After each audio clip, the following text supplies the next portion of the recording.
Hello friends, मेरे channel पे आपका स्वागत है। और आज हम बात करेंगे धातु और अधातु की। क्या होती हैं धातुएं और क्या होती हैं अधातुएं। तो सबसे पहले आज हम डिस्कस करेंगे धातु के भौतिक गुण, यानी धातु के कौन कौन से भौतिक गुण होते हैं। तो सबसे पहले जो धातु का गुण है वो होता है धात्विक चमक, यानी जितनी भी धातुएं होती हैं वो सारी की सारी कैसी होती हैं, चमकदार होती हैं। एग्जाम्पल देखते हैं, जैसे सोना, चांदी, एल्युमिनियम, कॉपर। तो जितनी भी धातुएं होती हैं ये हमारी सारी की सारी कैसी होती हैं, चमकदार होती हैं।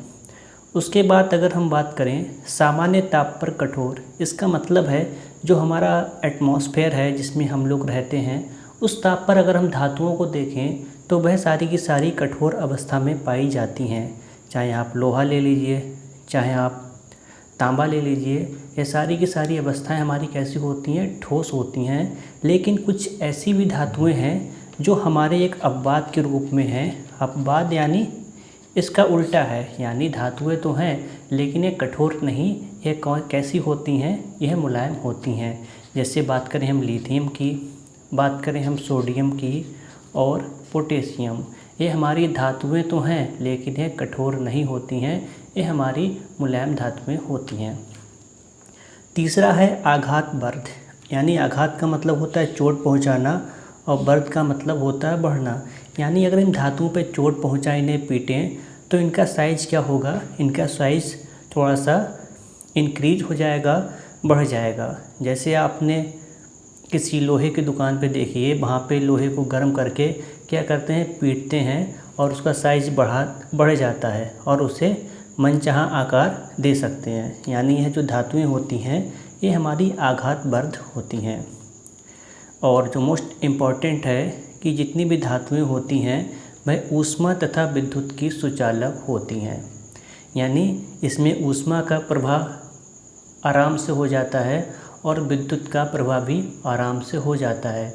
जैसे कि अगर हम मान लीजिए कोई फ़ैन चलाते हैं तो आपने देखा होगा हम प्लग लगाते हैं और फ़ैन इतनी दूर रखा होता है और हमारा फ़ैन चलने लगता है। तो इसका कारण क्या है कि उसमें हमारा वायर लगा होता है, हम प्लग लगाते हैं तो उस तार के माध्यम से, तार के अंदर क्या होता है, एल्युमिनियम या कॉपर होगा। और कॉपर और एल्युमिनियम क्या है, हमारी धातुएं हैं और उसका क्या काम होता है, यह विद्युत को प्रवाहित कर देती है। यानी वहाँ हमारी बिजली थी और तार के माध्यम से आपके फ़ैन तक पहुँची और हमारा फ़ैन चलने लगा। इसका मतलब क्या है, यह विद्युत की सुचालक होती हैं। ऊष्मा का चालन भी करती हैं। जैसे कि हम मान लीजिए चाय बनाते हैं तो चाय के मग में हैंडल लगा होता है तो उसके ऊपर एक प्लास्टिक लगी होती है। क्यों लगी होती है, क्योंकि अगर हम वहाँ पे गैस जलाएंगे तो पूरा हमारा जो मग है वो गर्म हो जाता है। इसलिए हम क्या करते हैं, कुचालक का प्रयोग करते हैं, हैंडल लगाते हैं। तो यह ऊष्मा की भी क्या होती हैं, ऊष्मा का चालन करती हैं। उसके बाद अगर हम बात करें ध्वनिक, यानी इन धातुओं को अगर हम पीटने में क्या होती है, आवाज़ होती है। जैसे कि आपने देखा होगा कि मंदिर में घंटा लगा होता है, ठीक है, और घंटा हम जब बजाते हैं तो उसमें क्या होती है, आवाज़ होती है। तो यानी ये ध्वनिक होते हैं। और उसके बाद है उच्च गलनांक। उच्च गलनांक का मतलब है ये हाई टेम्परेचर पे इनका जो गलनांक होता है, गलनांक का मतलब है अवस्था गर्म करने पर जिस पे है उबलने लगता है, गलने लगता है, तो हमारा यह गलनांक कहलाता है। जो जितनी भी धातुएं हैं, सोना है, चांदी है, तो यह उच्च गलनांक पर ही क्या होती हैं, गर्म होती हैं।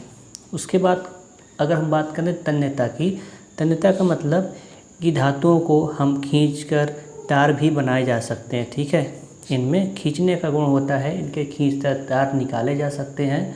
और इनका जो उच्च गलनांक की बात करते हैं, लेकिन इसमें कुछ ऐसी भी धातु हैं जिसका गलनांक हमारा कम होता है, तो वो भी हमारे पेपरों में आ सकते हैं। जो कम गलनांक वाली धातुएं हैं वो भी आप देख लीजिए। तो एक तो वो होगा हमारा गैलियम,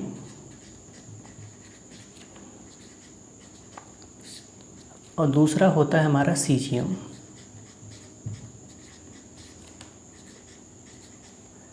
तो ये गैलियम और सीजियम ऐसी धातु हैं जिनका गलनांक क्या होता है, कम गलनांक होता है। तो आपसे पेपर में पूछा जा सकता है कम गलनांक वाली 2 धातुओं के नाम बताएं, तो आप वहाँ पे बता सकते हैं गैलियम और सीजियम। तो उम्मीद है कि आपको ये वीडियो पसंद आया होगा। तो आज के लिए बस इतना ही। Thank you very much.